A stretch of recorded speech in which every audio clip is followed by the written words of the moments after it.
Ather 450SX அதுக்குள்ள difference அப்புறம் அதோட மெயின் ஃபீச்சர்ஸ் என்னென்னு பார்க்கலாம். ஏத்தர் 450Xனால் மெயின்லி ஸ்போர்ட்ஸ் போட்டுறது நமக்கு. இது நமக்கு மைலேஜ் பார்த்திங்கன்னா நமக்கு 130 கொடுக்குது. டாப் மாடல்னால் வந்து 3.7 kW பேட்ரி. இது பேஸ் மாடல் எஸ் வந்து பார்த்திங்கன்னா நமக்கு 100 to 105 கிடைக்குது. நமக்கு 50 km வேகத்தில் ஓட்டினா கிடைக்குது நமக்கு.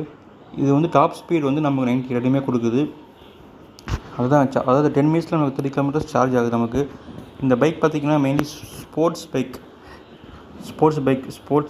மாடல் தான் இந்த பைக். இது பார்த்திங்கன்னா இது வந்து பூட் பேஸ் கம்மி தான். 22 லிட்டர்ஸ் தான் நமக்கு. இது வந்து நமக்கு இன்ஜின் கிடையாது, மோட்டர் தான். மோட்டர் சென்டரில் இருக்குது நமக்கு. அதில் ஹப் மோட்டர்லாம் கிடையாது இதில் பார்த்திங்கன்னா. அப்புறம் இந்த சஸ்பென்ஷன் நல்லாவே இருக்குது. நீங்கள் டெஸ்ட் ட்ரைவ் பண்ணி பார்க்கலாம். அப்புறமேட்டுக்கு அலுமினியம் சேசிஸ் ஃபுல்லாக உள்ள நல்லாவே இருக்குது. நமக்கு ஸ்டீல் வண்டி வெயிட்டாக இருக்குது, நல்லா இருக்குது. நமக்கு ஓட்டுறதுக்கும் டாப் ஸ்பீட் போனாலும் நல்லா இருக்குது. ஃபுல்லாக வந்து நமக்கு டாப் மாடல் ஃபுல்லாக டச் ஸ்க்ரீன் டிஸ்பிளே வருது. பேஸ் மாடல் வந்து நமக்கு பட்டன் மூலிமா நம்ம நேவிகேட் பண்ணலாம். அதுக்கு கைக்கிட்ட ஸ்கோர் பார்த்துக்கலாம். கூகுள் மேப்ஸ் இருக்குது, நமக்கு மியூசிக் கண்ட்ரோல் இருக்குது, வாட்ஸ்அப்பில் நோட்டிஃபிகேஷன் நம்ம பார்த்துக்கலாம், லைவ் லொக்கேஷன் ஷேர் பண்ணிக்கலாம். அப்புறம் வாய்ஸ் என்ன இது வந்து கம்மிங் சூன், இது அடுத்தது வரப்போகுது அப்டேட் மூலிமா.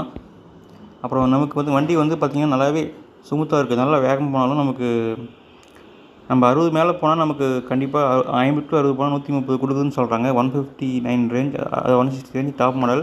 பேஸ் மாடல் வந்து நமக்கு 100 to 105. நேவிகேஷன்ஸ் மேப் ஃபுல்லாக இருக்குது. மேப்லாம் நல்லா இருக்கும் நமக்கு பார்த்திங்கன்னா. அடுத்தது இது வந்து மல்டி மோடு ட்ராக்ஷன் கண்ட்ரோல். இது வந்து வண்டி கீழே வந்தாலும் நமக்கு வந்து மோட்டர் வந்து கட் ஆஃப் ஆயிரும்.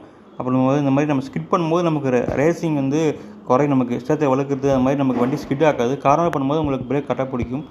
அப்புறம் டியூவல் டிஸ்க் பிரேக் இருக்குது நமக்கு. இது வந்து பார்த்திங்கன்னா அப்புறம் க்ரூஸ் கண்ட்ரோல் வந்து 450Xல் மட்டும் தான் வருது.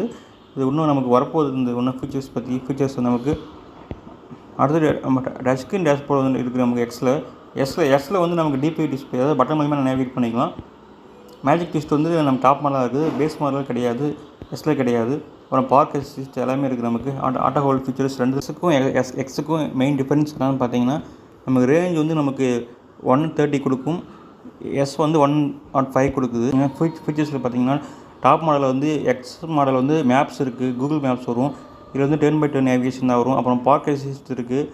இதில் ரிவர்ஸ் மோடு வந்து ரெண்டுமே இருக்குது. அப்புறம் மேஜிக் ட்விஸ்ட் வந்து இல்லை டாப் மாடல் இருக்குது, பேஸ் மாடலில் கிடையாது. அப்புறம் ஆட்டோ ஹோல்ட் இடத்துலையுமே இருக்குது.